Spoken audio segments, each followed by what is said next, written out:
आज आपण जिल्हाधिकारी कार्यालयासमोर आमरण उपोषण करताय. नेमक्या कोणत्या कारणासाठी उपोषण केलेलं आहे व काय मागणी केली होती आपण, जी आपली मागणी पूर्ण झालेली नाहीये? माझं नाव तानाजी सुखदेव सांगडे, राहणार ब्रह्मागाव, तालुका परंडा येथे मी रहिवासी असून मी दिनांक 2/2/2025 रोजी परंडा पोलीस स्टेशन येथे कंप्लेंट दिली होती. त्यामध्ये अपंगत्वाच्या कायद्यानुसार आणि कलम तरतूद करण्यात लावावं असं त्यांना मी सांगितलं वारंवार. तरी त्यांनी कलम लावलं नव्हतं.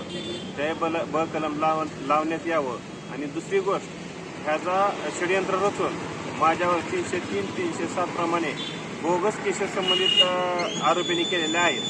ठीक आहे, कुणा संबंधात तक्रार केली होती आपण? काय प्रकार काय घडला होता? इथे असा प्रकार घडला होता की अनिता बाळासाहेब घोरे हिने ही शेतात येऊन कोप पेटवली. कोपीमधील माझं जैविक खते, ड्रीप आणि शेतकी अवजारे ही त्यामध्ये जळून खाक झाली व त्या कारणावरून पुन्हा शिवीगाळ झाली, बाचाबाच झाली व हाणामारी झाली. त्यामुळे तुम्ही तक्रार दाखल केली होती? यामुळे मी तक्रार दाखल केली होती. ठीक आहे, कधी दाखल केली होती आपण तक्रार? मी तक्रार केली 2/2/2025 रोजी आणि घटना घडली होती 30/1/2025 ला. ठीक आहे, मग तुम्हाला त्याचा न्याय भेटला का त्याच्यावरती? अद्याप मला त्याचा न्याय भेटला नाही, म्हणून मला उपोषण करायची पाळी आली. ठीक आहे, मग 2 दिवस झाले मी उपोषण लावलो असून कुठलाही संबंधित पोलीस अधिकारी आलेला नाही व कलेक्टर कार्यालयात अधिकारी आलेला नाही. आज उपोषणचा दुसरा दिवस आहे? आज उपोषणचा दुसरा दिवस आहे. ठीक आहे, मग आता तुम्ही म्हणताय की ते समोरच्यानीच तुमच्यावरती तक्रार केली आहे. हो, ते कोणत्या कारणामुळे केली आणि त्यांनी तक्रार कधी दाखल केली? समोरच्या व्यक्तीने छेडछाडीची तक्रार जाणून बुजून केली. त्यात काय तथ्य नाही. ती तक्रार केली 12 एप्रिलला.